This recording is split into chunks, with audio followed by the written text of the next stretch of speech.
Maki Rena!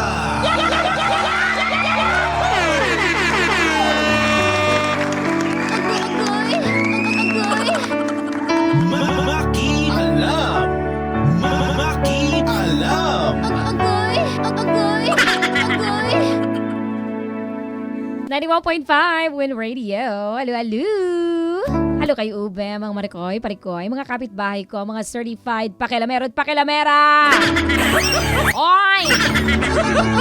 Ano na? Atake na, let's go. For the go na agad yan. Welcome, welcome na naman dito sa inyong paborito. Kung saan pinakikialaman natin, dinadamayan, tinatalakan. Dito sa ating Maki Alam! Maki Alam with Maki Rena. Opo, dahil that's me. Ang inyong kumaring dakilang pakialamera sa lahat. Handang dumamay, always willing na willing. Maki Alam! Tama! Makialam na sa ating comment section, mga kapitbahay. Meron kayong pagkakataon na tumalak Hanashat Kuda sa ating letter sender. Kaya hindi lang si Mari ninyo ang may karapatang tumalak. Kayo rin. Umatake na kayo sa ating comment section, ha. Bisitahin nyo lang ang ating FB page, 91.5 Win Radio Manila Facebook page. Hanapin nyo lang ang ating story of the day. Yan, yung istorya ni Mitch ng Pasay City. Hanapin nyo lang. Yan, si Mitch. O, basahin ninyo. Nandyan na po ang istorya. Kapag nabasa nyo na, kung meron kayong talak Hanashat Kuda, o kung meron kayong mapapayo kay Maring Mitch, i-drop nyo lang dyan sa ating comment section. Ilapag nyo lang dyan. Yan, dyan kayo pwedeng makialam sa ating comment section. Habang ang Mari nyo naman, tatalak Hanash Kuda on air. Babasahin ng storya on air at syempre, makikialam tayo on air din. Kaya halika na sa bayang pagtalak Hanash Kuda.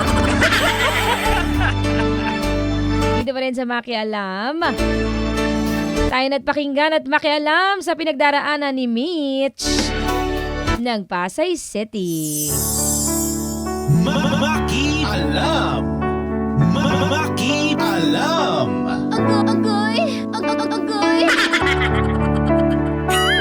Maring Maki Rena. Good morning, ako po si Mitch. 30 years old.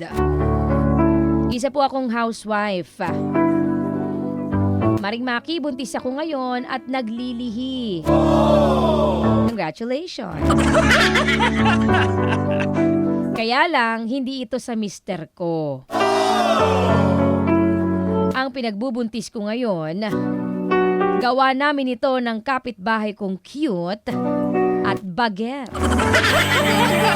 Ayun lang. Maring Maki, si kapitbahay na bagets at mister ko, sanggang dikit dahil magka-team sila sa basketball sa barangay namin. Magkaliga pa. Para nang magkuya ang turingan nila. Ang problema, na-fall kami sa isa't isa ni bagets, Maring Maki.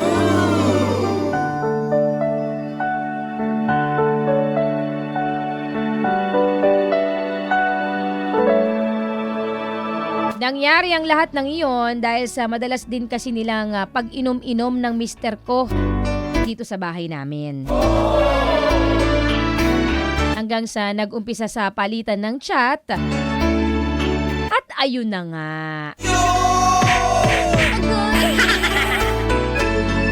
Sa tuwing aalis na si mister papuntang trabaho, sumasalisi na kami ni Baget.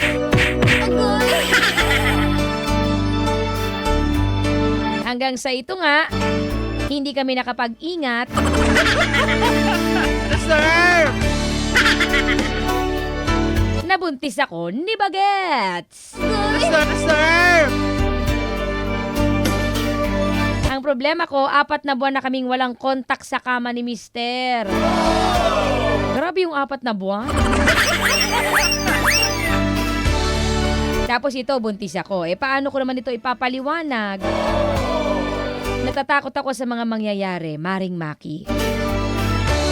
Mitch ng Pasay City. Maki Alam. Maki Alam.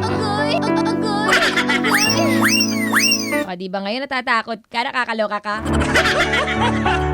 Bakit di ka nakaramdam ng ganyan noong una bago ka humarot at magpa-chorba sa bagets na yan?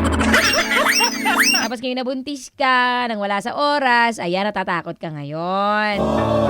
Naka. Pero teka lang, alam na ba ni Bagets yan, ha? Alam na ba niya yan? Sabihin mo na agad yan sa kanya at dalawa kayong magplano kamo kung paano nyo haharapin yung bagay na yan. Okay, huwag ka papayag na ikaw lang ang haharap sa pinagdadaanan mo na yan, ha? Unang-una, ginawa nyo kamong dalawa yan. Diba? Panindigan ninyong dalawa yan. Pangalawa, hindi lang naman ikaw ang nagloko. Siya rin, diba? Niloko ang asawa mo. Sabi mo, diba? Parang magkuya na ang turingan, no? Ano nangyari? Baka mamaya din kasi, diba? Takasan ka niyan. Naku, ha? Naka. Walang ibang paraan, Mare, ha? Harapin mo yan. Nanggigigil din ako sa iyo, eh. Harapin mo yan kasi deserve mo yan. Sir! Harapin mo yan. Hindi mo yan matatakasan ng basta-basta. Unang-una, buhay yung dinadala mo.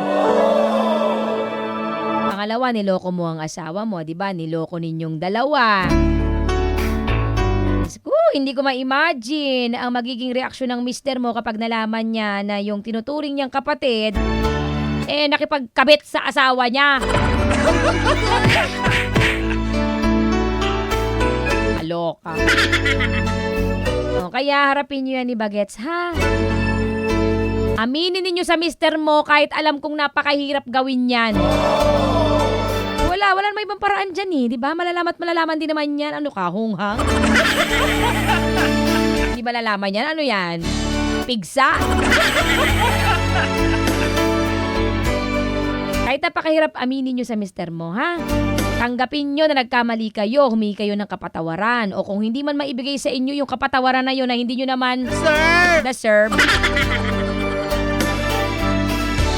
tanggapin nyo, ha? Tanggapin nyo pa rin dahil kasalanan nyo naman talaga yan. Kaya ngayon pa lang, Mare, humanda ka na, ha? Humanda ka na, Mare, sa mga mangyayari. Expect the worst. Ayan yung kapalit ng panandali ang sarap at saya ng kasalanang pinagsaluhan ninyo ni Baget. Diba? Yan ang kapalit ng panandali ang sarap at saya pang matagalan na hirap at pagsisisi. Pero dapat, ha, ganito, ha, Maring Mitch. Dapat sa kabila ng mga nangyaring yan, huwag mong kalimutan na dapat meron at meron kang matututuhan sa mga nagawa mong kamalian. Hindi yung nagkamali ka na nga, wala ka pa rin pagkatuto. Diyos ko.